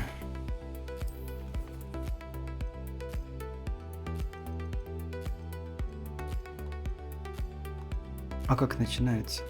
Называется, то есть. Ну что, завершилось это задание? Да, скорее всего, завершилось. Ну ладно. Поэтому хотелось бы на самом деле поныть, просто выпустить это из себя, что какой год! А на самом деле шикарный год. Шикарный год. Я за столько лет не смог прийти к таким вещам.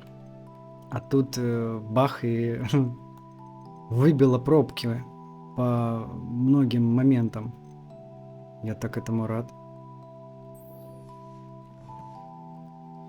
Да, что-то, видимо, в игре сломалось, ночь так и не появляется, поэтому надо будет мне понять, как это исправить. Я попробовал несколько вариантов, и оно не работает просто. А если я это не починю, то я по сюжету дальше пройти не смогу.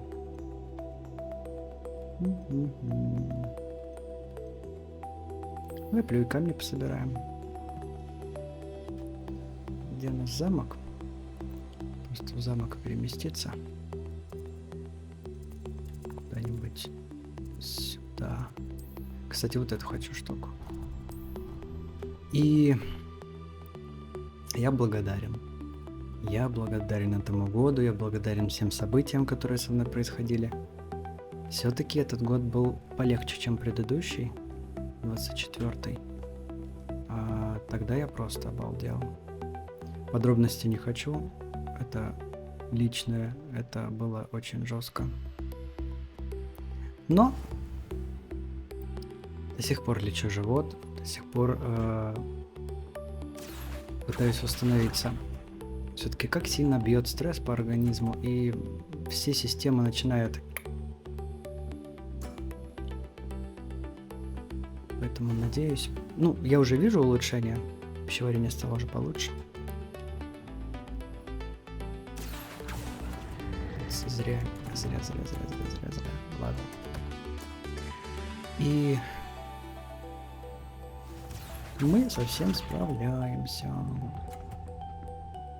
Потихонечку. Вот такой рассказ про Милен, про мое мироощущение, связанное с ней. Я не сдался. Я решил, что я буду продолжать этот путь. Мне есть что сказать. Моя музыка тоже имеет место быть.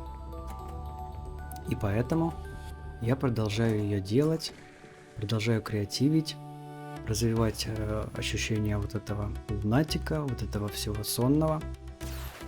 Я это обожаю. Самое главное, что мы смогли с ребятами сблизиться. И этот путь идем уже с новой глубиной, с новыми какими-то нюансами, которые мы смогли преодолеть, и мы этим... О, ничья. Круто. Так я все равно должен победить, или этого достаточно? Еще разок? Понятно, я должен победить. Ну, давай.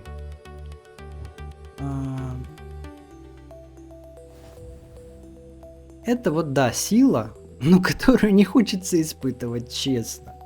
Ты сильный. Да, давайте теперь меня испытывать. Не надо. Не надо. Я знаю, что сильный. Я знаю, что есть у меня вот этот стержень, есть какое-то ощущение, что я себя не предам. Но не надо. Не надо меня испытывать. Ох. В это вообще нельзя. В то можно, в это нельзя. Ладно.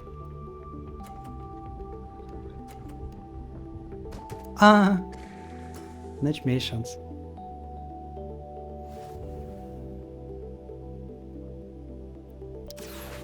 Пиши комментарии, ставь лайки. Присылай донаты. Ссылка в описании, в комментариях. Я это очень ценю, мне это очень поможет. И давай идти этот путь вместе. Надеюсь, что мои новые песни тебе понравятся, потому что я такого от себя не ожидал. Я горжусь ими, я их очень люблю. Они мне такую энергию дают, такой вайб, так классно. И не терпится поделиться, но в сутках всего лишь 24 часа, и организм такая штука, которую нужно и отдыхать, и есть, и все остальное. Поэтому...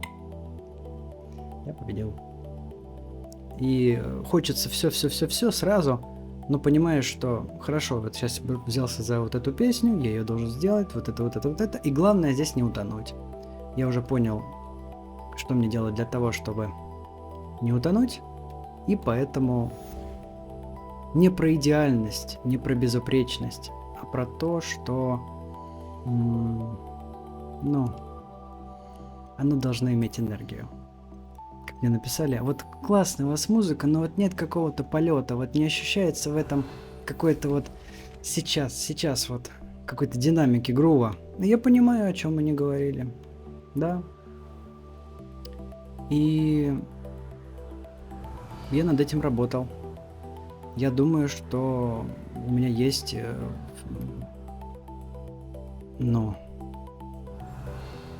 успехи. Раньше мне казалось, что магия в том, чтобы вот это плакать, делать какую-то очень такую нежную тему. Нет, с появлением новых треков, которые мне предлагал Федя, получилось адаптировать свой вокал под что-то ритмичное, получилось всем телом исполнять, чтобы прочувствовать. Я всегда смотрел на Юлию Савичеву и думал, что она вот так пошатывается, когда исполняет.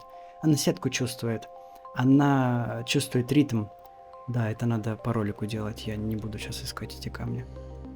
И я тоже начал двигаться всем телом и исполнять всем телом. Это очень помогает.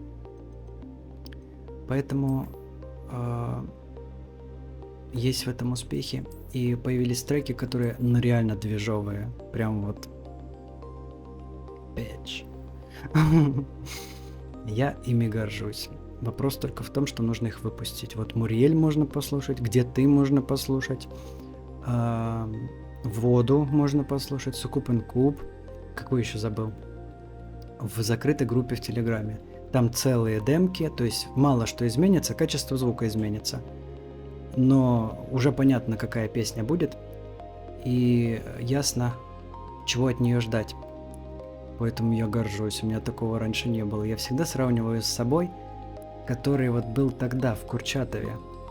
Носил эти кроссовки одни и те же круглый год, особенно зимой. Не имел зимней куртки, который просто вот смотрел в потолок и думал, а что дальше? А что дальше может быть? Ну что? Кто где ждет? Что делать? И я думаю, что моя жизнь сложилась не самым худшим образом. Да и мир посмотрел даже, бывали такие, в лучшие годы ездил. И оборудование вот потихонечку собирал. И вот я думал, тогда у меня ж не было зубов нормальных, и кто бы мне во Франции делал зубы?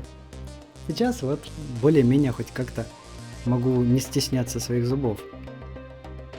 А если бы меня и взяли каким-то образом, пофантазируем, да, и решили бы на мне зарабатывать, там бы было не до каких-то, я думаю, поглаживаний по головочке. Там бы просто вот как кей-поп высасывают этих артистов, что они просто падают в обморок на сцене и капельницами их откачивают.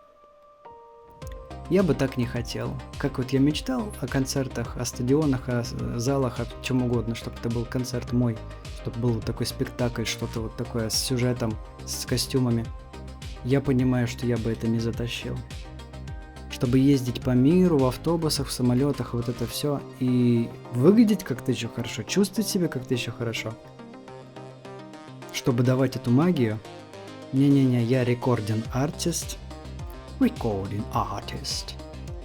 Поэтому Ёлочку тебе показываю. Поэтому я понял, что это вот мое. Пишу тексты, исполняю, делаю продакшн. В своем темпе все это делаю. Никакой гонки, никаких свечи на елке. Это ж опасно. Может все загореться. Давай, знаешь, куда сходим? В большой зал. Может, там сейчас что-то красивое. Мы же тогда жрачку смотрели. И... Блин, классно. Классно, что я к этим всем вещам пришел. Вот, видишь, тут какой-то движ. Здесь сколько свечей. Красота. Так, это у нас мой любимый Пуффендуй. Гриффиндор. Коктевран и Слизерин. Я почему-то всегда думал из фильмов, что Слизерин сидят вот за этим столом. Вот входишь в зал, где вход? Вот это вход, да? И они справа. Почему-то я всегда так думал. Может быть, отсюда, если показывали? Нет, я помню, что отсюда Малфой на вот этот стол. А здесь должен быть тогда не Коктевран, а Гриффиндор. Ну, видимо, условности. Так, жрачку смотрим. То же самое. Что сейчас, утро? Вечное утро. Та же самая еда. У вас вообще бывает другое что-то? Знаешь, что еще интересно? На кухню сходить. Но я думаю, ты без меня сможешь это посмотреть в интернете. Просто я не совсем помню туда дорогу. Там эльфы все это готовят. Пятками своими. Топчат тут это все. И мы сказали не топтать, он топчет. Мы сказали не топтать, он топчет. И... Ну, дай. Я... Так. Ну, та же. Да, та же. Картошка, яйца. Но... Я этим, своими достижениями в этом году горжусь. Не буду обесценивать, не буду считать, что я чего-то недостаточно сделал. В новом году хочу больше релизов, особенно моих, как я сказал. Это для меня важно.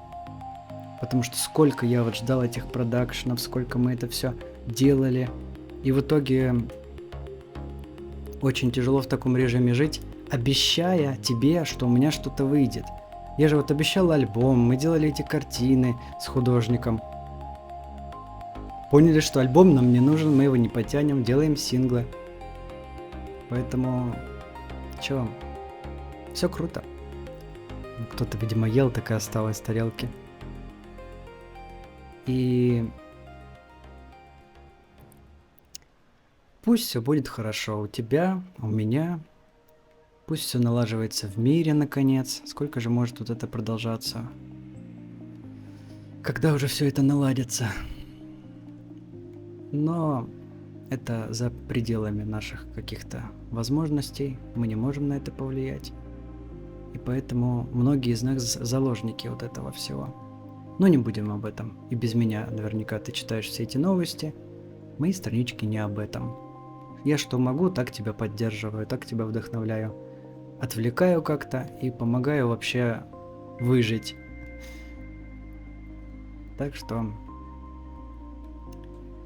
подписывайся, комментируй. Я очень ценю отклик, мне это очень важно. Ради этого я и делаю, чтобы был отклик. Но помни, что доброжелательный, какой-то, положительный. Если это негатив, баню сразу. Потому что я не школьник, подчеркиваю, не мальчик какой-то, чтоб меня носом тыкать во что-то. Ох, какая фруктовая корзина, обалдеть. Поэтому давай придерживаться какого-то вайба положительного, хорошего. Вот бы мне сюда сесть. У меня был мод, я мог садиться, но он очень глючный. Анимации рваные, я его убрал. И везде, куда подходишь, сразу написано, что можно что-то сделать, это мешает очень. Поэтому вот, заканчиваю этот год в хорошем таком настроении. По крайней мере с тобой. Потому что я чувствую на самом деле, это мои переживания. но я справляюсь. Вот. И как кролик-чесунос. Сколько их тут, людей, этих учеников. На самом деле не так уж и много, если это все, что сейчас едят. Ну, если есть тарелки пустые, значит кто-то уже поел. О, куда ты бросаешь? А что ты делаешь вообще без тарелки? Класс. И что ты с этим сделаешь? О, молодец. Нормально. Класс. Чё ты мимо тарелки сел? Огурчик вон я в тот раз не видел, помидор.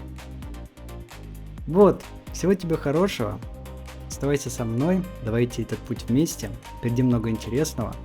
Я считаю, что эти песни могут понравиться тебе. Они могут тебя вдохновить, зарядить. И прям вот я очень хочу их тебе показать.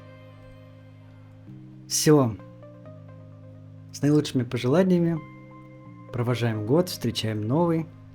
И пусть все будет классно. Пока.